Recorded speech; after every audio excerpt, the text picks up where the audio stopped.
Donc, bonjour à tous, bienvenue sur ce webinaire qui est organisé par la Chambre d'agriculture d'Alsace sur le thème des couverts végétaux.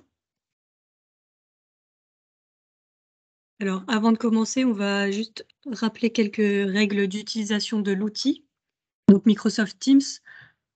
On vous demandera juste de couper vos caméras et couper vos micros pendant les interventions. Si vous avez des questions que vous souhaitez poser pendant les interventions, vous avez 2 options, donc soit vous les écrivez, vous cliquez sur la bulle de conversation qui est soit en haut de votre écran, soit au milieu de votre écran et vous aurez cet onglet de chat qui s'ouvrira pour poser vos questions. Et à la fin de chaque intervention, on laissera aussi quelques minutes si vous voulez poser des questions à l'oral et les conseillers pourront répondre à toutes les questions qui auront été posées. Donc ce webinaire, il est enregistré pour ensuite être rediffusé sur YouTube. On vous partagera bien évidemment le lien de la vidéo YouTube quand on l'aura diffusée. Donc la Chambre d'agriculture organise cette année une série de webinaires, 4 webinaires qui portent sur les couverts d'interculture. Le premier webinaire a déjà eu lieu mi-mai. Il portait sur les couverts d'été, comment les choisir et comment les implanter. C'est un webinaire qui est déjà disponible sur YouTube, donc si vous tapez dans votre barre de recherche Café Kransel des couverts végétaux, normalement vous tombez directement dessus. Aujourd'hui, on s'intéressera aux couverts d'hiver, dont je donnerai la définition juste après, et on regardera également quelles espèces choisir et comment et pourquoi les implanter. Et les 2 prochains webinaires concerneront la destruction et la valorisation des couverts. Donc le programme du webinaire d'aujourd'hui, comme je l'ai dit, ça va porter sur les couverts d'hiver. Donc par couvert d'hiver, on entend des couverts qui vont suivre des cultures d'été comme le maïs, le soja, et donc qui seront généralement implantés en automne ou début d'hiver et laissés en place jusqu'au printemps idéalement. Donc pendant ce webinaire, je m'occuperai de l'introduction, et puis on aura 3 interventions. La première intervention concernera des retours d'expérience de Sousmi dans le maïs par David Kremer. Ensuite, Olivier Rapp nous parlera du choix des couverts et de retours d'expérimentation. Dans ce cas-là, avec un semis plus classique, donc à l'automne ou début d'hiver. Et pour aller un peu plus loin, on verra avec Jean-François Streller les cifs d'hiver et leur valorisation pour la méthanisation. Et donc Maria Sivacheva s'occupera de gérer les questions et comme j'ai dit, les conseillers répondront à vos questions après chaque intervention, on laissera quelques minutes. Donc je vais juste faire un tout petit point rapide sur la réglementation. Donc dans un premier temps sur les couverts d'été, puisqu'on est encore dans la période où il y a encore des réglementations. Concernant la PAC, comme vous le savez, les couverts peuvent compter comme surface d'intérêt écologique s'ils sont semés entre le 1er juillet et le 20 août et présents au moins 8 semaines sur la parcelle. Et donc ce sont des couverts, 2 espèces parmi une liste d'espèces spécifiées par la PAC. Cette année, on a des dérogations pour ces couverts, donc dans le Haut-Rhin, des reports de date de semis et dans le Bas-Rhin, des dérogations de semis ou de levée.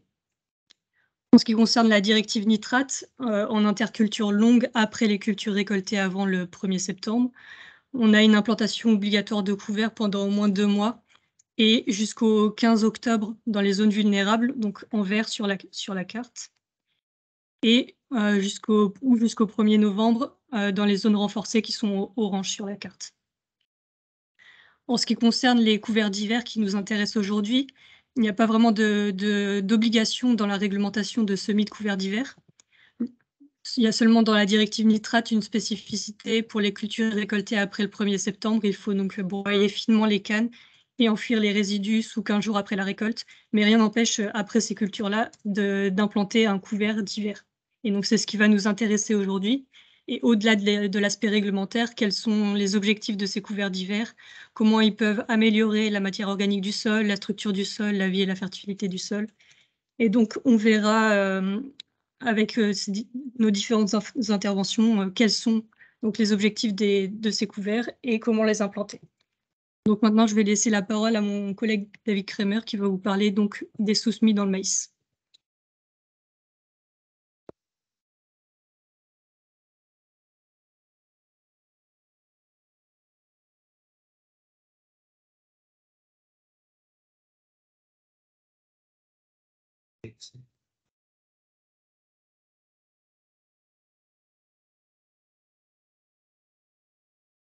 Bonjour à toutes et à tous. Donc, je vous fais un rapide retour d'expérience sur les sous-semis. Donc, on a conduit avec ma collègue Blandine Fritsch sur la campagne culturelle précédente, donc en 2021. Donc, en fait, il y a déjà un historique par rapport aux sous-semis dans les maïs. Il y a des premières expérimentations qui ont été conduites principalement dans le sud 67, dans les sols de Ried et de Hart au début des années 2000 par mes collègues de la Chambre d'agriculture et tout particulièrement par Christophe Barbeau, également que je salue, qui est parmi nous cet après-midi, qui a fait du gros travail là-dessus. C'était principalement l'implantation de raies gras en interrant du maïs lors du binage. La vocation première de cette technique était le piégeage des nitrates dans les aires d'alimentation de captage prioritaire. Il y avait des aides financières à ce niveau-là en zone vulnérable ou dans les aires d'alimentation de captage à hauteur de 45 € par hectare et par an, ainsi que dans le cadre des CAD, des contrats d'agriculture durable, c'était 91 € par hectare et par an jusqu'en 2005. Donc les enseignements, les principaux enseignements de cette technique-là, c'était quand même des résultats assez aléatoires, notamment en raison de problèmes de phytotoxicité, donc des matières actives herbicides qui empêchaient le développement des couverts ou des problèmes de sécheresse. Des durées de présence du couvert trop longues par rapport aux habitudes des agriculteurs et également des difficultés de destruction du raies-gras dans la culture suivante.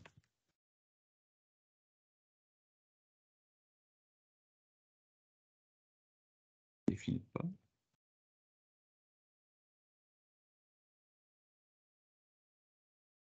Ah oui, d'accord. Ok, merci. Ouais. Donc le matériel qui permet l'implantation de ces couverts, hein, donc c'est principalement au binage. Hein, donc finalement, on équipe la bineuse d'éléments semeurs, hein, d'une trémie, une distribution d'éléments semeurs, et derrière de peignes de recouvrement qui permettent du coup d'avoir une bonne mise en place et un bon recouvrement de la graine, quoi, hein.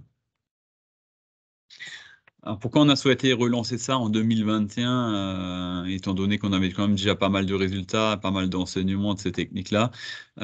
Pour plusieurs raisons. La première, c'était une réponse à la réglementation, notamment par rapport à tout ce qui concerne les SIE, par rapport à ce qui concerne la mesure rotationnelle dans les zones d'action renforcée, donc notamment le secteur sur lequel je travaille, l'aire d'alimentation de captage de Momenheim, où on n'a plus que le droit d'implanter 2 maïs consécutifs. Sauf à condition de semer un couvert, du coup, hein, qui permettrait de déroger à cette règle-là et d'en faire plus l'un derrière l'autre. Également la problématique érosion qui est de plus en plus présente et aussi et surtout le fait qu'on a eu l'occasion et l'opportunité de tester un nouveau matériel pour implanter les couverts simultanément au semis de la culture. Donc c'est la société Peutinger qui nous mettait à disposition leur semoir aérosem, on verra tout à l'heure en photo. Parce que sur les secteurs en pente, notamment autour de Momenheim, des limons plus ou moins battants, on a de gros problèmes d'érosion et donc du coup, passer une bineuse là-dedans, c'est contradictoire. Donc implanter des couverts végétaux à ce moment-là également, quoi, hein. Cette technique-là, elle paraît assez charmante sur le papier, hein, donc on implante du coup le couvert en même temps que la culture, ça évite un passage supplémentaire à la bineuse, d'autant plus que les bineuses équipées de semoirs, elles sont très très peu répandues dans les exploitations, hein, et puis comme je vous disais tout à l'heure, les secteurs à risque, c'est fortement déconseillé. Alors voilà la localisation des démos de 2021, hein, donc on avait 5 sites autour de Momenheim et 2 sites plutôt sur le bassin versant de la Soufelle. Alors voilà le matériel, donc à gauche, vous avez le schéma du semoir aérosem de Peutinger, hein. C'est un semoir, c'est un combiné de semis avec une herse rotative. On peut également mettre à la place de la herse rotative des disques indépendants. Derrière, vous avez quelque chose d'assez classique, une trémie, des éléments semeurs, hein. C'est un semoir céréales pneumatique. de 3 mètres de large. Et là-dessus, ils ont greffé 4 descentes qui permettent de faire du semis de précision en écartement 75, donc de maïs. On a aussi consulté un peu en biblio nos collègues belges du CIPF qui, eux, ont testé ces techniques-là avec l'aérosème, mais également avec des montages un peu plus facilement diffusables, c'est-à-dire des semoirs petites graines qui sont adaptés sur des semoirs monograines. Hein. Ça, c'est une installation plutôt autour de 4 000, 5 000 euros, tandis qu'à gauche, vous avez le prix complet de la machine, quoi. Voilà, encore une fois, l'aérosème qu'on a utilisé l'année dernière, qui ressemble à un semoir céréales classique. Donc le raisonnement du choix des espèces, c'est principalement en fonction de la destination du couvert, donc toujours le piégeage des nitrates. Là, on partait plutôt sur de la fétuque rouge traçante, pardon, du trèfle blanc nain, ou alors pour des cultures dérobées en vue de récolter du fourrage, pour l'alimentation animale ou la méta, c'était du pois fourragé, du lablable, du trèfle blanc, du sorgho. Vous voyez ici le tableau avec les espèces, les densités de semis. Donc en densité de semis, on est resté quand même assez léger. Parce que bon, les enseignements issus des Belges, c'était qu'il fallait surtout pas concurrencer la culture principale, tant en termes de nutriments que d'eau. Et dans tous les cas, du coup, privilégier des espèces à début de cycle végétatif lent pour que le maïs puisse partir plus vite que le couvert d'un terrain. Donc voilà, en illustration des photos de chez les collègues belges. Donc à gauche, la fétuque en début et en fin de cycle. À droite, vous avez le trèfle blanc nain en début et en fin de cycle également. Quelques photos de chez nous, donc de 2021. Vous voyez le trèfle blanc nain, photo de gauche et du milieu, et du pois fourragé à droite. C'est des photos prises fin juillet. Alors, les enseignements de 2021, alors, on a eu quelques difficultés. Déjà, un semis trop précoce. On a commencé à semer autour du 14 avril pour la simple et bonne raison que le semoir était juste disponible le laps d'une semaine avant de repartir dans une autre région. Donc, on a commencé un peu contre notre volonté, un peu trop tôt, trop froid, des problèmes avec les corbeaux et notamment un semis peu adapté à des espèces comme le pois ou le lablab, quoi, hein. Donc vraiment, le choix et la date de semis, c'est un paramètre qu'il faut prendre en compte dans le choix des espèces associées. Il faut savoir que les légumineuses, elles aiment bien avoir des sols qui sont suffisamment réchauffés, autour de 10-12 degrés, pour que la levée soit optimale, quoi. Ensuite, on a eu un mois de mai qui n'était pas très propice au développement, hein, des conditions fraîches, donc de mauvaises conditions de développement, que ce soit pour les couverts ou pour la culture, donc ça a stagné. Ça s'est accéléré ensuite avec le retour de conditions un peu meilleures, hein, avec de l'eau et des températures, sauf dans les parcelles un peu battantes, hein, où là, la croûte a fortement pénalisé les petites graines, quoi, hein. Donc, premier élément de difficulté. Le deuxième, on le savait, mais c'est avéré un peu plus compliqué que prévu, c'est la nécessité d'adapter le désherbage. Donc les molécules en fait, qu'on va utiliser doivent être sélectives de la culture, mais également du couvert implanté. Donc il faut éviter tout ce qui est produits avec rémanence, hein, action racinaire avec de la rémanence, donc plutôt des produits à effet contact, hein. Donc là, on est principalement parti sur de la tambotrione et du prosulfuron avec des produits commerciaux tels que le Lodis WG associé à du PIC ou encore le Capreno avec le PIC, quoi. Et dans tous les cas, il faudra absolument bannir le S-métolachlore, le nicosulfuron et la mésotrione, quoi. Et ce qui est important également quand on veut réaliser un sous-semis, c'est de prendre en compte un peu l'historique de la parcelle. Si vous partez sur une parcelle avec un historique, avec un salissement assez important, c'est voué à l'échec pour une réalisation de sous-semis, quoi, hein.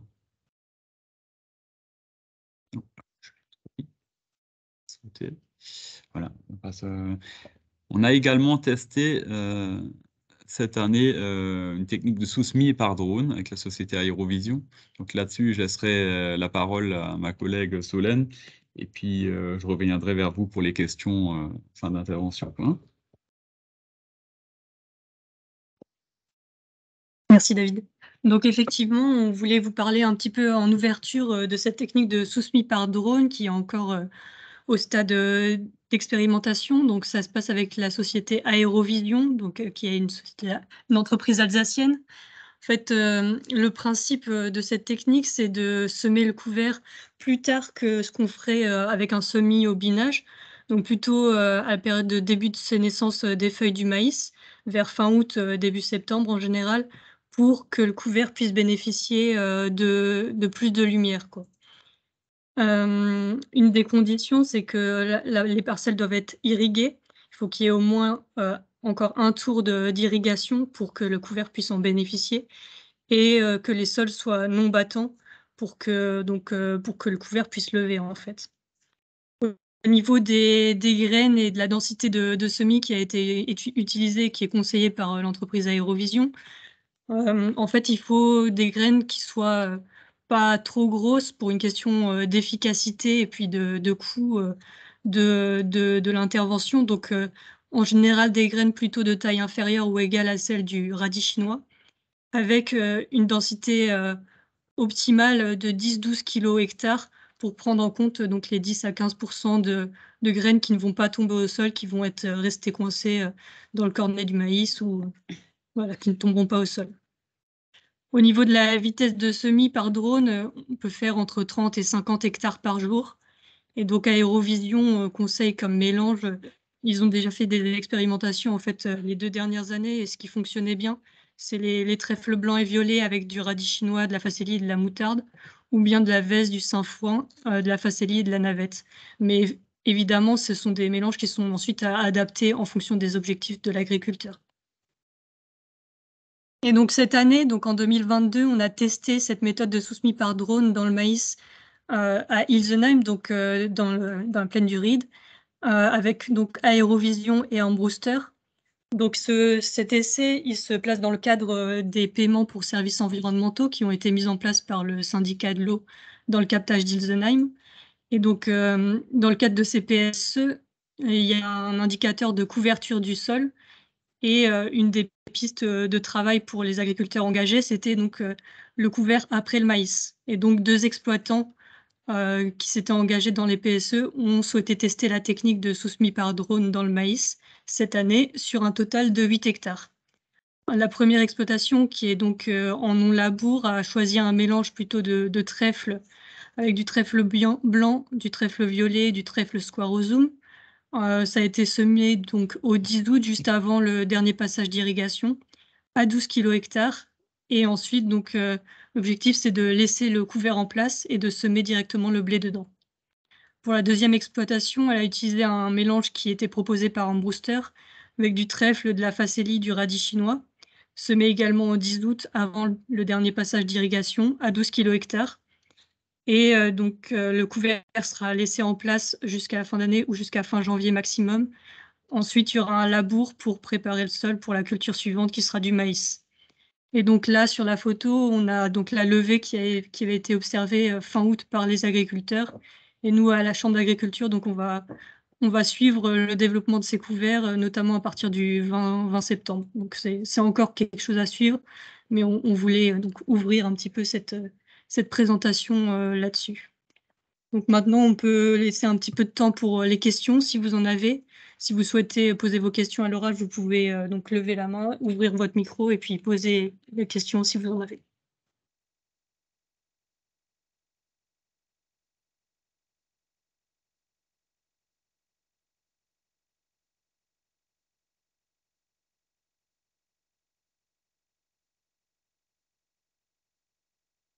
S'il n'y a pas d'autres questions, on peut continuer dans les interventions et puis peut-être que les questions viendront plus tard.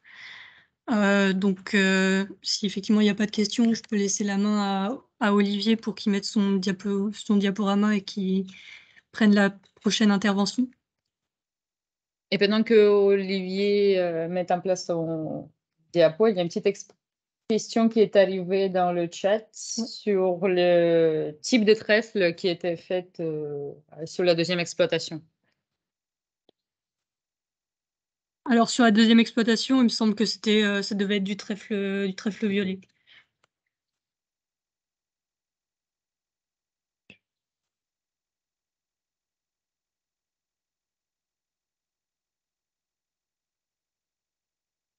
Okay. Est-ce que vous avez à l'écran mon diaporama? Oui. Ok. Bon, bonjour à tous. Donc, comme Solène et David vous l'ont présenté, effectivement, les sous-semis dans le maïs, c'est souvent un petit peu compliqué. Donc, moi, là, dans les quelques minutes que je vais avoir, je vais plutôt m'orienter vers des couverts qu'on pourrait semer après les maïs. Alors, il y a des avantages et des inconvénients aussi, hein, évidemment, toujours. Donc, je vais plutôt me baser sur des choses qu'on sèmerait plutôt après les maïs pour avoir un couvert durant tout l'hiver. Donc, ce que je vous propose, c'est en 3 mots de revenir sur des grandes généralités, hein, sur le choix des couverts, et ensuite de passer plus de temps sur 3 années de suivi qu'on a fait de couverts hivernaux à Rohr, donc dans le Bas-Rhin, dans le Korsberg, et ensuite pour réélargir sur des choses un peu plus générales sur le choix des espèces qu'on peut implanter du coup en hiver et déboucher sur quelques repères techniques ou recommandations pour implanter ce type de couvert. Alors, dans les généralités, un couvert, ça reste toujours pour moi un mélange d'espèces pour pouvoir bénéficier des complémentarités des systèmes racinaires et des systèmes aériens, mais surtout aussi pour sécuriser la réussite. Alors là, quand on sera sur les couverts d'hiver, c'est plutôt en termes de couverture du sol, mais évidemment aussi de production de biomasse. Un couvert agronomique, donc un mélange d'espèces, un mélange de quoi? De 4 grandes familles de couverts, les graminées, les légumineuses, les crucifères et une autre famille un petit peu fourre-tout. Quand on va parler de couverts d'hiver, on va quand même plutôt se tourner vers les graminées, les légumineuses, un petit peu les crucifères et en tout cas la dernière famille un peu fourre-tout avec tournesol, niger, qui sont des espèces gélives, on va évidemment plutôt les laisser de côté. Voilà, donc un couvert, un mélange d'espèces. Quand c'est semé tard en saison, c'est plutôt graminées légumineuses. Donc, sur les 3 années d'essai qu'on a eu à Rohr, donc c'était de 2019 à 2021. Sur les 3 années, on n'a pas toujours été sur la même parcelle, mais on était toujours sur des limons argileux, des parcelles qui sont conduites depuis plus de 10 ans en non-labour. Et l'objectif qu'on avait sur ces essais-là a toujours été le même, c'était de couvrir le sol entre 2 maïs, de réduire les coulées de boue au printemps, d'avoir le maximum de résidus en surface. On était dans un secteur qui était sensible aux coulées de boue, et de diminuer, voire d'éviter l'usage du glyphosate pour la destruction de ce couvert au printemps. Alors, qu'est-ce qu'on a fait? En 2019, on a semé 2 couverts différents. Un premier à base de céréales, d'avoine principalement, et un deuxième à base de légumineuses, donc avec de la févrole, du pois, de la vesse, auquel on a rajouté un petit peu de moutarde pour être en phase avec la directive nitrate, pour ne pas avoir des légumineuses en pur. La parcelle a été sous-solée après la récolte du maïs et semis du couvert au combiné le 12 octobre. Au niveau de la destruction de ce couvert-là, elle a été faite chimiquement 8 jours avant le semis, et les couverts ont été roulés le jour du semis. Donc, je vous propose quelques photos en fait du développement de ce couvert-là. Donc, sur la photo prise fin mars, vous avez à gauche le couvert de céréales, à droite le couvert de légumineuses. Donc, vous voyez que là, on est fin mars, on voit encore des petites parties de sol nu. Donc, c'est des couverts qui vont avoir à peu près la même dynamique de croissance qu'un blé qu'on va semer au mois d'octobre. C'est-à-dire qu'arrivé au printemps, ils ne couvrent pas encore complètement le sol. Ils vont vraiment commencer à pousser à partir de mi-mars, fin mars ou au plus tard début avril. Donc là, on est le 29 mars, 15 jours plus tard, vous voyez que le couvert a bien pris de l'ampleur et que maintenant, il est plutôt bien couvrant. Donc le 15 avril, c'est le jour où on a appliqué le glyphosate complété avec un petit peu de mésotrione. Et le jour du semis, donc je vous disais, les couverts ont été roulés principalement pour la partie légumineuse. Donc j'ai une petite vidéo pour vous montrer comment ça s'est passé, ce semis de maïs. Donc en fait, on a un rouleau Actisol qui est accroché à l'avant du tracteur, qui vient rouler le couvert. Et tout de suite derrière, on a le semoir qui vient semer le maïs directement dans les résidus du couvert.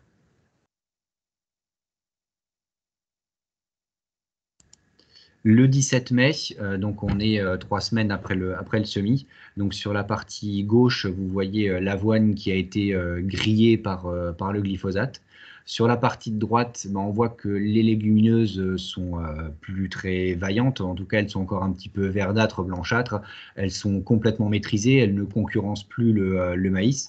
Par contre, elles n'ont pas cet aspect grillé qu'on voit sur les céréales et qui est l'effet du glyphosate. Ce qui nous a fait un peu, ce qui nous a mis un peu la puce à l'oreille sur le fait que le glyphosate n'était sûrement pas la meilleure molécule pour calmer des couverts à base de légumineuses, et en tout cas que le roulage avait une bonne efficacité sur ce type de couvert. Autre info qui est importante, c'est que arrivé milieu du mois de juillet, juste avant la floraison mâle des maïs, on voit que le maïs qui est semé sur couvert de légumineuses, là à droite, il a un tout petit peu plus d'avance que le maïs qui est à gauche sur couvert d'avoine. Là, on était peut-être un jour avant la sortie des panicules, alors que sur la partie couvert d'avoine, il fallait peut-être 2-3 jours de plus avant que les panicules ne sortent.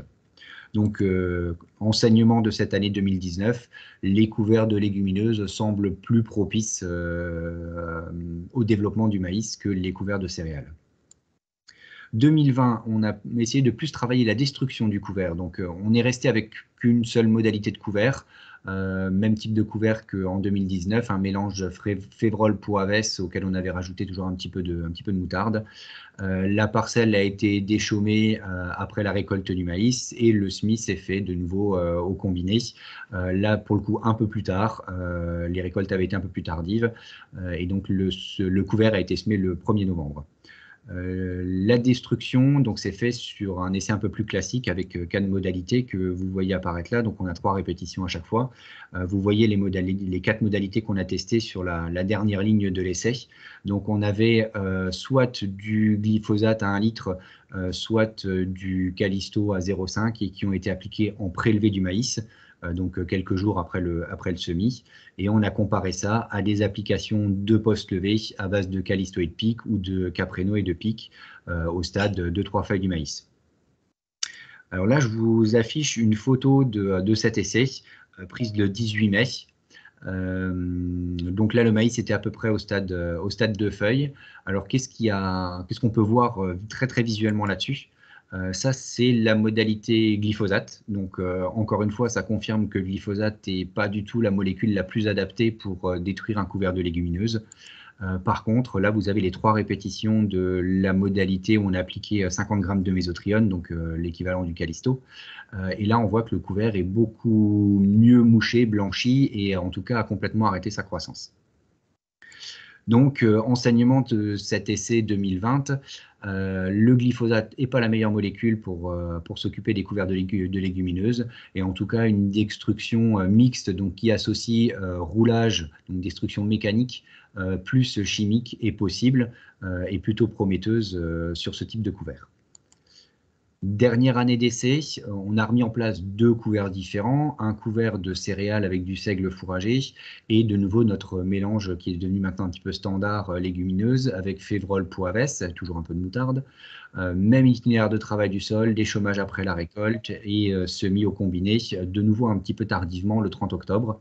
Et là, au niveau de la destruction, quand on était sur les céréales, on a utilisé du glypho et on a retesté le roulage.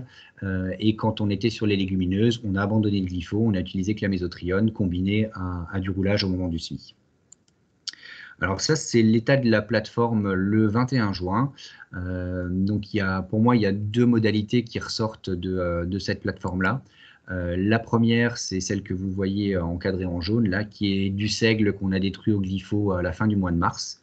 Et la deuxième modalité, qui s'en tirait a priori mieux, et ça s'est retrouvé sur les rendements après, c'était les légumineuses qu'on avait détruites au moment du semis, comme dans la petite vidéo que vous avez vue précédemment.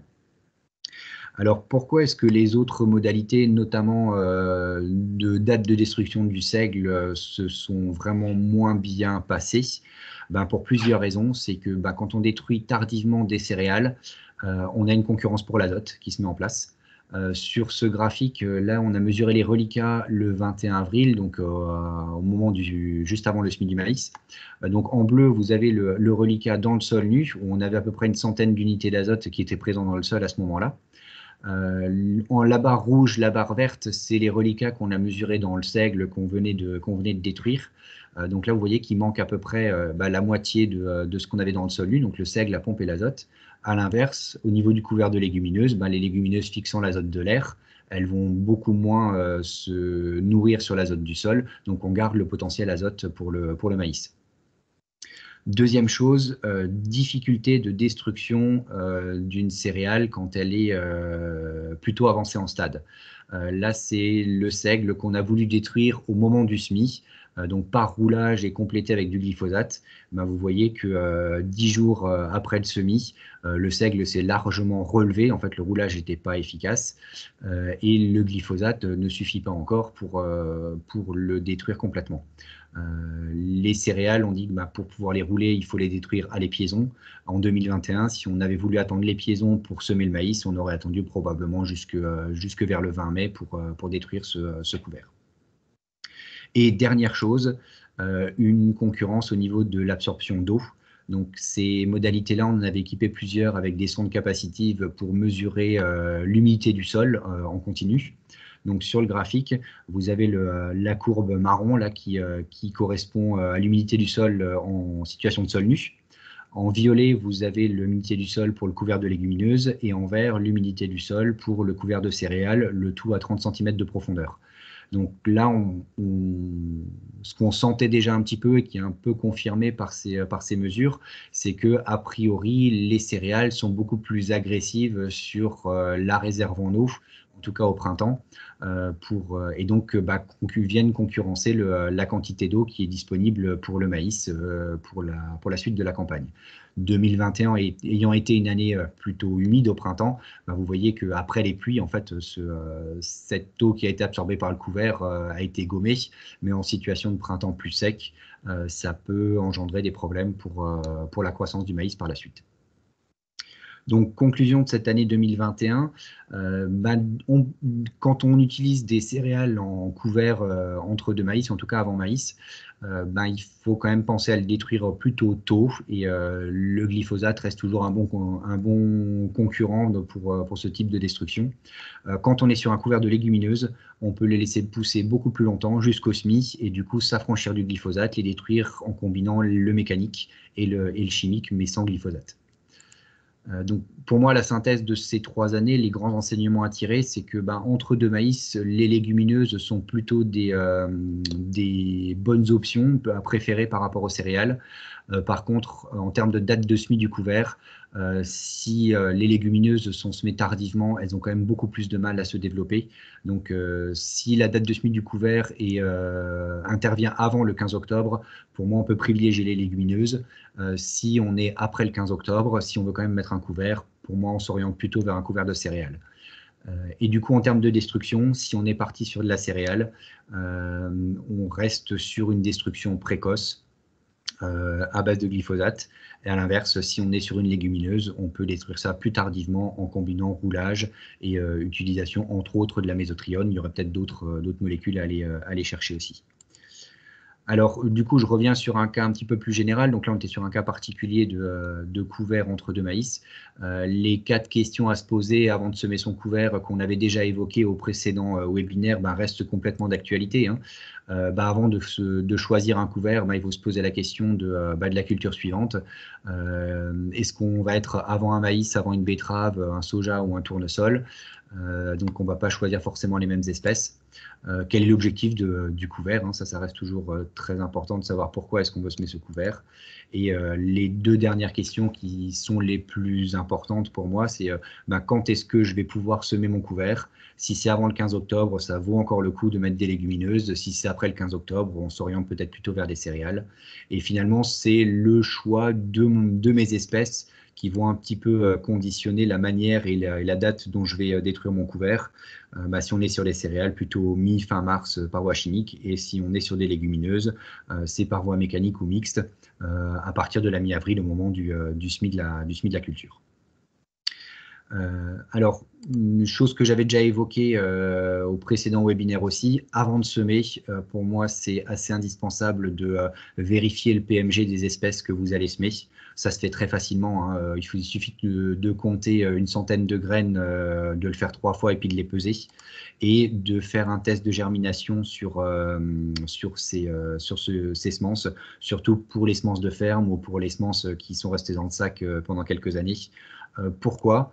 Si je prends un exemple, j'ai prévu de semer 20 kg de vesse à l'hectare. On m'a dit sur un site internet qu'elles avaient un PMG de 50 grammes. Je ne m'occupe pas du taux de germination, je considère que tout va lever. Ça me fait un potentiel de 40 grains par mètre carré. Si je sème la même quantité de vesse, mais qu'au final, mon PMG est de 60 grammes au lieu des 50, et que j'ai un taux de germination qui a un petit peu chuté, qui n'est plus que de 70%, dès le départ, en fait, je perds 20%, quasiment la moitié de mon peuplement, dû à un PMG un peu plus élevé et un taux de germination un petit peu plus faible. Donc pour les aspects de couverture du sol, on va être beaucoup plus limite si déjà on part avec moitié moins de potentiel de graines qui peuvent lever. Donc en résumé, quand on a prévu de mettre en place un couvert hivernal, s'il y a un travail du sol à faire, il doit être fait avant le semis du couvert. La parcelle doit être prête pour pouvoir être semée au printemps suivant. Le couvert hivernal, finalement, il se choisit en fonction de la culture suivante. Si j'ai prévu une culture suivante qui soit une dicote, genre betterave, soja ou tournesol, on va plutôt quand même s'orienter vers des couverts de céréales pour éviter les problèmes de désherbage des repousses de couverts dans la culture. À l'inverse, si on est sur un couvert de graminées, enfin sur une culture de graminées comme un maïs ou un sorgho par exemple, là les couverts de légumineuses peuvent tout à fait s'envisager. Et donc pour le cas particulier d'un couvert hivernal avant maïs, si je peux semer avant le 15 octobre, on est plutôt sur des légumineuses avec une destruction au moment du semis par roulage et complétée par de la chimie. Et si on est après le 15 octobre pour le semis du couvert, là, moi, je m'oriente plutôt vers des céréales qu'on va détruire tout fin mars, ou plus tard fin mars, et là, plutôt par voie chimique. Voilà, j'en ai terminé. Donc, si vous avez des questions, avec plaisir. Oui, Olivier, on a une petite question. D'abord, je rappelle juste à tout le monde que là maintenant, pendant la période du temps dédié aux questions, vous pourrez ensuite rallumer vos micros et poser vos questions à l'oral. Et en attendant que vous préparez vos questions pour plus tard, on avait juste une petite question concernant le risque de gel sur les légumineuses sémées en octobre. Donc, est-ce qu'il y a ce risque? Cette année, c'est possible première quinzaine, j'imagine que c'est possible pour semer. Oui, tout à fait. Il y a effectivement un risque de gel. Après, moi, je m'appuie sur... alors, deux choses. On est de plus en plus à se dire que les hivers sont de moins en moins rigoureux et que du gel, on n'en a plus. Donc, rien que par rapport à ça, pour moi, ça permet de se donner la possibilité de semer ce type de couvert. L'autre réponse qui est un peu plus basée sur des retours terrain, c'est qu'il y a beaucoup d'éleveurs qui se sont attelés à mettre des métailles en place avec des légumineuses type févrole, pois, vesse, et qui sèment ça même des fois fin septembre, tout début octobre. Il y a des fois, effectivement, on a pu voir quelques légumineuses qui ont gelé ou alors des févroles dont les dernières feuilles ont gelé, mais ça n'a jamais remis en cause complètement le couvert. Ça l'a peut-être un petit peu retardé. Les févroles, souvent, en fait, ont ramifié à la base et sont repartis dès le printemps. Donc, pour l'instant, sur les 4-5 années où je me suis un peu intéressé de plus près à ce type de couvert semé première quinzaine d'octobre, j'ai pas vu de parcelles complètement ratiboisées par le gel. Donc oui, c'est un risque. De savoir est-ce que ce risque est important ou pas, j'ai pas les éléments pour y répondre, mais en tout cas, moi, j'ai pas vu encore de parcelles complètement détruites par le gel, du fait de cette implantation un petit peu précoce, effectivement, par rapport à ce qu'on a toujours en tête pour des semis de févrole, par exemple. D'accord. Merci beaucoup pour ta réponse. Il n'y a pas d'autres questions pour l'instant qui sont arrivées dans le chat.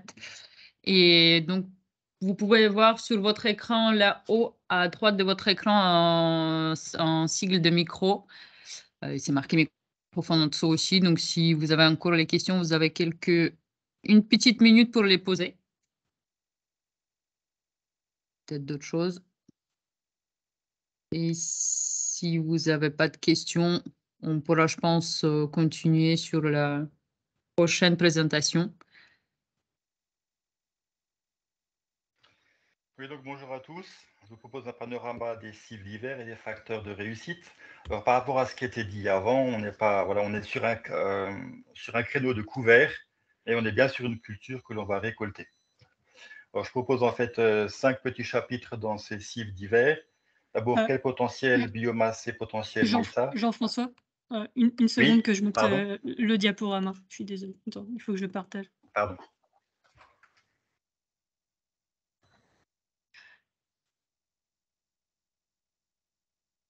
Voilà. Voilà. Merci.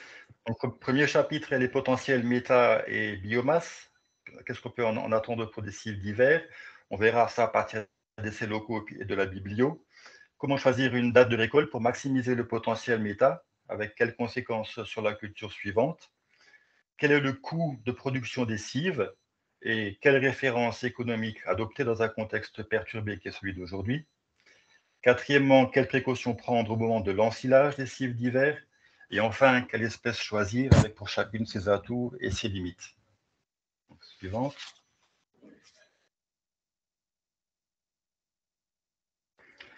Alors, les objectifs des plantes à méthaniser, on retrouve en fait les objectifs des CIPAN, c'est-à-dire la structure du sol et la matière organique, le piégeage de l'azote et la qualité de l'eau, la protection des sols et la propreté des parcelles. Et on rajoute 2 objectifs supplémentaires. On veut une biomasse qui soit le plus méthanogène possible, tout en limitant les coûts de production. Alors, par rapport au cives d'été qu'on avait développé au mois de mai dernier, la conduite des cives d'hiver est plus sécurisée parce qu'en général, j'ai une humidité suffisante en automne-hiver pour assurer la pousse.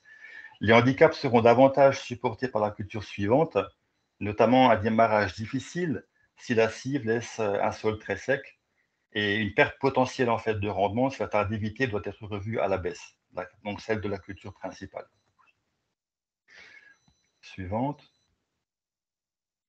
Donc, je vais présenter un panorama des situations assez contrastées sur les cives d'hiver pour avoir un panorama assez large. Donc, premier exemple, en fait, c'est une vitrine qu'on avait à Baldenheim, donc semée le 15 novembre 2019, récoltée le 9 mai 2020. Il y avait 2 modalités, avec ou sans azote.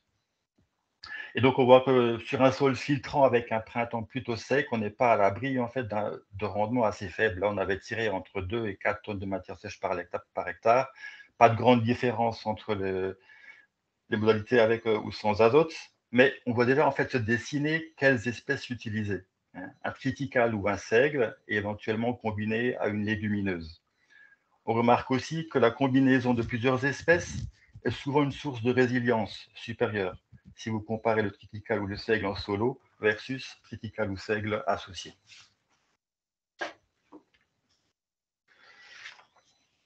Alors, quand récolter les cives? Et là, on s'est posé la question sur une deuxième vitrine. La question en fait de reculer la date de récolte pour maximiser le potentiel méta à l'hectare. Où est l'optimum? À quel stade de la plante on tire le plus de mètres cubes de méthane à l'hectare et quel impact sur la rotation? Alors, c'est pas du tout en fait le même site, c'est la même année mais pas le même site. On est sur des limons profonds argileux à trop bas que le bas. On a repris exactement les mêmes modalités qu'à l'essai de Baldenheim, donc vous les avez en fait décrites. Et puis on a récolté à 3 dates successives, donc au stade ensilage, le 19 mai, au stade laiteux pâteux du grain le 3 juin, et on a encore attendu une date ultérieure, le 12 juin, pour voir s'il y avait un intérêt de reculer encore la date de récolte. Donc, suivante. Donc là, vous avez les résultats. Alors, vous avez en fait les résultats par modalité de 1 à 8, avec les potentiels méta en normomètres cubes de CH4 par hectare pour la récolte au 19 mai, les losanges verts, au 3 juin, les carrés marrons, et au 12 juin, les triangles rouges. Donc, le potentiel méta, il est maximisé au stade grain immature de la céréale dans la plupart des cas. Ce sont les carrés marrons. Par contre, il n'y a pas d'intérêt à attendre au-delà du seuil. Moi, je pense que la maturité du grain, notamment sa charge en amidon, elle ne compense pas la régression de la biomasse ou la lignification des parties végétatives. Donc, le plus, on va dire, du potentiel méta récoltable à l'hectare, c'est au stade laiteux pâteux du grain. Suivant. Bon, là, en fait, on n'est plus dans des vitrines, on est dans des conduites agriculteurs sur différentes parcelles et dans un contexte très différent puisqu'on est en 2021, donc printemps 2021 arrosé à souhait. Et j'ai une végétation qui est plutôt exubérante. On voit que les seigles dominent nettement en termes de biomasse par rapport à de l'orge ou du régras italien, même si ce dernier est beaucoup plus méthanogène. Ça veut dire qu'en bonne condition de pousse, il est possible de sortir, on va dire, 10 à 13 tonnes de matière sèche par hectare. Alors, météo oblige, c'est vrai qu'on avait récolté les biomasses autour de la fin mai. Suivante. Les potentiels méthanogènes, en théorie, il y a peu de différence entre espèces. Là, vous avez les potentiels méta en homolitres par kilo de matière sèche pour différentes espèces. Donc, le blé, l'orge, le triticale, le seigle, les trèfles et puis les raies gras. Alors, bien sûr, c'est très variable en fonction de l'espèce et du stade végétatif à la récolte. Sur les protégénés en accompagnement, on a peu de données biblio parce qu'en général, on les cultive pas tout seul, mais en accompagnement. Alors, les fourragères, les trèfles et les raies gras, vous voyez qu'ils sont très méthanogènes. Ils sortent en test, mais par contre, ils sont nettement moins productifs en termes de biomasse. Alors, quand on aborde le chapitre économique, il faut s'interroger sur la place que je donne au CIF dans ma rotation. Est-ce que c'est une culture intermédiaire ou est-ce que c'est une culture à part entière? Si c'est une culture à part entière, comment est-ce que je ventile toutes les charges? Et comment j'affecte la perte éventuelle sur les cultures alimentaires? Donc, il y a deux manières d'aborder les charges. Soit je prends le coût complet, ça veut dire que je ventile l'ensemble des charges annuelles sur 3 cultures en 2 ans. Ou bien je peux aussi prendre le coût cash. Donc, j'additionne les frais de mise en terre, les intrants et les frais de récolte. Alors, par commodité, j'ai pris cette solution, cette deuxième solution, le coût cash, qui est davantage transposable à toute situation. Jusqu'à début 2022, l'objectif du coût cash était on va dire, de 15 à 25 euros par tonne de matière brute, rendue entre silos. Ces seuils seront forcément à revoir avec la forte hausse du coût de l'énergie et des engrais. Donc, si je reprends les essais de d'Anne-Marie et environ sur 2020 et 2021, là, vous avez le coût cash selon le rendement, donc en abscisse, les tonnes de matière brute par hectare, et le coût de production en euros par tonne de matière brute. Et donc, pour les 2 années, 2020, plutôt année sèche, ce sont les losanges marrons, et 2021, année printemps arrosé, ce sont les losanges verts. Donc, on voit qu'il y a un effet année important qui impacte la biomasse produite, mais les objectifs sont plus facilement atteignables avec des cibles d'hiver qu'avec des cibles d'été. Vous voyez qu'on arrive régulièrement à être entre 15 et 25 euros par tonne de matière brute en coût de production. Suivant. Alors, dans un contexte 2022, comment que ça évolue? Donc là, j'ai repris en fait les résultats de 2027 sur Danemarie et environ, et je les ai transposés dans un contexte économique 2022, en revalorisant le coût des engrais et du GNR. Et vous voyez en fait que le curseur se déplace vers le haut, bien sûr, de plus 8 euros par tonne de matière brute en moyenne. Et on voit aussi que les faibles rendements sont davantage impactés que les forts rendements. Donc, provisoirement, tant qu'on est en fait dans cette configuration-là, j'adopterai plutôt la tranche 23 à 33 euros par tonne de matière brute comme objectif de coût de production dans le contexte d'aujourd'hui.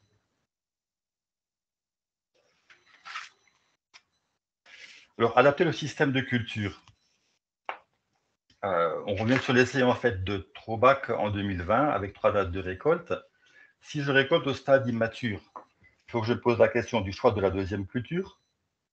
Qu'est-ce que j'en fais? Est-ce que c'est du fourrage ou est-ce que c'est de la méta? À quel coût je vais la produire? Et donc, on a sur la même parcelle en fait des essais cives d'hiver à 3 dates de récolte, on a mis, après la cive, on a comparé du maïs avec du sorgho multicoupe. Suivante. Donc, qu'est-ce qu'on a fait? Donc, après la récolte des cives, il y a eu des chômages, un coup de herse rotative, le semis, donc semoir à maïs pour le maïs, semoir à céréales pour le sorgho fourragé. Fertilisation, 60 unités pour le sorgho, 120 pour le maïs. Le maïs a été désherbé. Et donc le sorgho, on avait choisi une option en fait fourragère, donc on a fait 2 coupes, une le 25 août et une le 14 octobre. Et le maïs a été récolté, lui, le 14 octobre. On constate quoi? Que en post-cive immature, un maïs précoce reste une option intéressante. Un sorgho multicoupe revient plus cher du fait de la double récolte à des fins fourragères, mais il serait très bien possible en fait de ne faire qu'une seule coupe à des fins de méthanisation, et donc de diminuer les frais de récolte et d'améliorer le coût de production.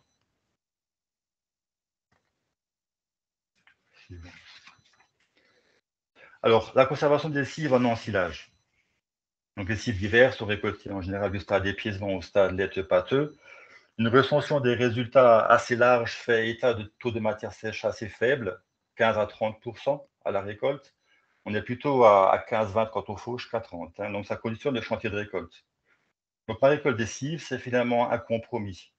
Est-ce que je retarde la date de récolte pour avoir des plantes un peu plus sèches et assurer la conservation en ensilage? Et deuxième question que je me pose, le coût de la cive, est-ce que je préfane ou est-ce que je vais en coupe directe? Suivante. Alors, l'approche silo en silo méta par rapport à un silo fourrage. Il y a des choses qui sont similaires, des choses qui sont différentes. Tout ce qui est acide acétique C2 et acide butyrique en C4, autant on n'aime pas les voir dans un silo fourrage, autant dans un silo méta, ça ne pose pas de problème, ce n'est pas une contrainte. C'est plutôt un stabilisant d'ensilage et ça jouerait un rôle anti-moisissure. L'objectif, c'est bien sûr d'avoir au moins 30% de matière sèche au silo. En dessous, j'ai des pertes en jus. Par contre, avec une biomasse trop sèche, j'ai des difficultés à tasser et à échauffer. Comme dans un silo fourrage, l'important, c'est la finesse de hachage, le tassement, un tas qui soit hermétiquement fermé et une bonne gestion du front d'attaque. La figure vous montre en fait que plus je laisse en fait ma cive ensilée exposée à l'air, plus je perds du potentiel méta. Alors les jus, on n'en veut pas trop, mais quand on en a, il faut les conserver. On a vu qu'on avait des plantes qui étaient plutôt humides à la récolte, donc avec des faibles teneurs en matière sèche, 15 à 20%. C'est l'équivalent de 70 à 220 litres d'effluent potentiel par tonne d'ensilage. Alors ces jus sont concentrés en matière organique et en azote, autant qu'un lisier. Et ce sont des matières qui sont facilement fermentescibles. Donc les jus, on n'en veut pas trop, mais quand on les a, il faut les garder. Si je les perds, je perds du potentiel méta de 3 à 9%. Potentiellement, ça risque pour les eaux. Et ce sont aussi un substrat qui s'acidifie en fait très vite, parce qu'avec des molécules simples qui sont très vite fermentées. Et donc, ça s'acidifie très vite et ça peut attaquer les parois du silo. La figure du bas, elle vous montre que j'ai un volume de jus qui est réduit dès que j'atteins au moins 25% de matière sèche dans mes plantes au moment de l'ensilage et que les jus sont pratiquement nuls. L'écoulement de jus est nul à 30%. Donc, visez au moins 25 à 30% de matière sèche des plantes au moment où vous les mettez au silo. Alors, à l'étude, il y a le fait de mélanger, c'est-à-dire qu'on a pu faire du co-ensilage de cives avec des substrats plus secs, notamment de la paille, qu'on aurait pré-traité. Les résultats sont attendus prochainement. Alors, un panorama des espèces. 3 espèces principales. Les seigles, alors, il y a différents types. Vous avez des seigles fourragers, des forestiers au multicôle. Il y a des seigles hybrides. Alors, un seigle fourrager fait très bien l'affaire. Un seigle hybride est productif aussi. Deuxième espèce, c'est le triticale. Et troisième, c'est le régrat italien. Et des espèces plutôt en accompagnement, les avoines d'hiver, les trèfles, l'incarnat, trèfle d'Alexandrie, les vesses d'hiver, donc vesses communes, vesses de velue, vesses de Pannonie, et le pois fourragé. L'avantage, c'est que toutes les espèces sont aussi récoltables en fourrage, donc ça laisse de la souplesse au système. Le seigle, c'est productif, c'est précoce, donc ça veut dire que la parcelle sera libérée assez tôt, mais il reste sensible à l'averse, et ce n'est pas un bon tuteur pour les protéagineux. Triticale, c'est rustique, productif mais plus tardif, c'est un bon tuteur pour les protéagineux. Le régrat italien, c'est moins productif en termes de biomasse, ça laisse un sol plutôt sec si j'ai un printemps peu arrosé, mais c'est très méthanogène. L'avoine, c'est l'effet allélopathique et nettoyant. Les légumineuses, les effets connus, c'est bien sûr l'effet azote, à la fois dans la biomasse et pour le reliquat dans le sol. Ça explore des horizons différents en termes racinaires. Par contre, ce qu'il faut faire attention, c'est à maîtriser le coût de la semence. Dès qu'on met des légumineuses, le coût de la semence, il augmente. Dans la composition est-ce que je sème en pur ou en mélange? Les mélanges offrent une meilleure résilience par rapport à tout ce qui est aléas climatiques, par rapport aux problèmes de levée. Il y a peu d'impact sur le rendement, mais par contre, ce qu'il faut, c'est maîtriser le coût de la cire, donc le coût des semences. Les légumineuses, bien sûr, ça joue sur l'autonomie azotée, le relargage d'azote, c'est tous les adventices, mais maximum 20% dans votre mélange. Au-delà, ça peut perturber le fonctionnement du méthaniseur. Donc, si je fais une synthèse sur les cibles d'hiver, par rapport aux cibles d'été, c'est moins dépendant par rapport à l'alimentation hydrique. Bien sûr, il y a toujours une incidence des conditions de semis et de levée et de démarrage au printemps. Donc, on a des résultats qui, dans les extrêmes, peuvent être très variables, mais comparativement aux cibles d'été, sont beaucoup plus réguliers en tonnage de matière sèche par hectare. Des prix de revient qu'on a vus souvent acceptables hors accident climatique. Une fertilisation, on va dire, limitée, 50 à 80 unités, qu'on va moduler suivant qu'on amène des lisiers, des digestats, des fumiers, et suivant la part des légumineuses. Le choix des espèces, un triticale ou un seigle éventuellement associé. Récolter en immature, c'est très possible, c'est intéressant, mais ça demande d'adapter mon système de culture. Et dans le contexte géopolitique d'aujourd'hui, viser un coût de production de 23 à 33 € par tonne de matière brute rendue entre silos. Voilà, je pense que j'ai fait le tour et je vous remercie pour votre attention. Merci beaucoup, Jean-François. Donc, au niveau des questions, pour l'instant, il n'y a pas de questions pour Jean-François. Je vous laisse du temps pour réfléchir à vos questions concernant des cibles d'hiver. Et en attendant, je demanderai peut-être quand même à Olivier de faire un petit récapitulatif sur ce qu'ils ont un peu discuté dans le chat concernant les questions des problèmes de profondeur de semis de févrole ou de moutarde ou de triage dans la trémie, ou encore les questions de bourrage pour le travail du sol quand il y a du poids et des vesses dans les champs. Donc, est-ce que tu peux nous faire un petit récap? Je peux faire ça. Effectivement, il y a eu quelques questions auxquelles j'ai répondu là dans le chat sur effectivement sur le mélange févrole, pois, veste, moutarde, où une des questions c'était comment est-ce qu'on a géré la profondeur de semis, en sachant que une moutarde c'est plutôt en surface, les autres graines qui sont plus grosses, on va avoir envie de les enterrer un peu plus. La moutarde, en fait, dans mon mélange de légumineuses, elle est là uniquement pour un aspect réglementaire. En fait, la directive nitrate interdit le semis de légumineuses pures, sauf dans les situations de semi-direct sous couvert. Donc là, dans notre essai, nous, on n'était pas vraiment, on a beau avoir fait un semi-direct de maïs, on n'était pas sur un semi-direct pur et dur parce que la parcelle avait été travaillée. Donc on s'était dit, on ne va pas prendre de risques par rapport à la réglementation, on a rajouté un peu de moutarde dans le mélange. Donc la moutarde, elle est là uniquement pour raison réglementaire. Donc si elle est semée un petit peu trop profond et que j'en ai que la moitié qui lève, moi, ça ne me pose pas de problème. Ce que je voulais avoir absolument, c'était mes légumineuses. Donc la profondeur de semis en fait de mon couvert était calquée sur les légumineuses et la moutarde globalement se débrouillait un petit peu comme elle voulait. Une autre question qui était sur le triage ou la sédimentation que des fois on peut avoir dans le semoir quand on mélange différentes espèces. Surtout dans notre cas, on s'était posé la question de savoir si ça allait poser un problème parce qu'on avait globalement que des graines rondes. La févrole est plutôt ronde, pois veste c'est rond, la moutarde c'est rond. Donc en fait, ce qu'on a fait, c'est qu'on a mélangé les semences avec 1 litre de lait pour 100 kg de semences. Donc ça permet juste d'apporter un petit peu de gras, un petit peu de collant pour que les graines roulent peut-être un petit peu moins. Et donc sur les comptages levés que j'ai pu faire à différents endroits dans la parcelle, j'ai toujours trouvé les mêmes proportions de chaque espèce. Donc a priori, ça s'est plutôt bien passé. Je n'ai pas regardé ce que ça aurait donné sans mon litre de lait là, pour 100 kg de semences, donc je ne sais pas si c'est ça qui a fait, mais en tout cas, le mélange a plutôt bien levé de manière à peu près homogène. Donc ça, c'était la deuxième question par rapport aux semences. Et après, j'avais une question par rapport au semoir et son équipement. Donc, le semoir qui est utilisé, c'est un semoir quand même plutôt typé semi-direct. L'agriculteur est équipé de ce type-là, de ce semoir-là. C'est un semoir NX de Monosem, donc prévu pour le semi-direct. Donc, le châssis est alourdi. Il est beaucoup plus lourd qu'un semoir NG classique. Et donc, il est équipé de chasse-débris rotatifs, d'un discouvreur et d'un élément semeur avec rappuyage. Et au niveau des roulettes de rappui, il y en a une qui est une roulette standard plastique et il y a une autre qui est une roulette acier lourde crantée. Voilà, donc, mais on est là sur Rohr, en fait, à chaque fois, on était sur des parcelles qui étaient travaillées à l'automne.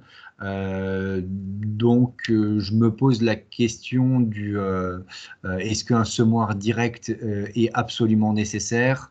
Je dirais peut-être que non. On n'a pas testé avec un semoir vraiment classique, mais comme on est sur une parcelle qui a été déchaumée à l'automne, travaillée à la rotative pour semer le couvert, la parcelle en fait est prête à semer. Le couvert maintient la structure, empêche que le sol se referme durant l'hiver.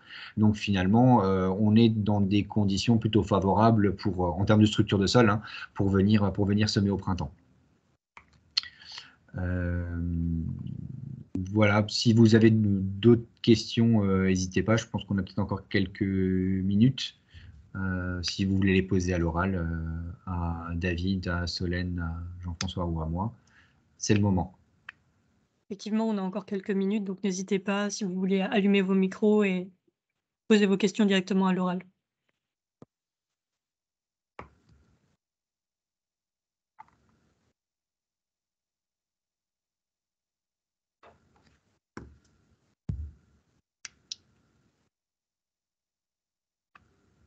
S'il n'y a pas d'autres questions, on pourra terminer ce webinaire en vous remerciant de votre présence et de votre participation au webinaire. On remercie également les intervenants pour leur présentation qui était très intéressante, qui nous ont permis de faire un petit tour d'horizon des semis de ces couverts d'hiver, que ce soit sous-semis ou semis plus classiques, et puis évidemment les cives pour aller un petit peu plus loin. Donc, merci beaucoup à tous, et puis peut-être à la prochaine fois pour le prochain webinaire sur la destruction et la valorisation des couverts.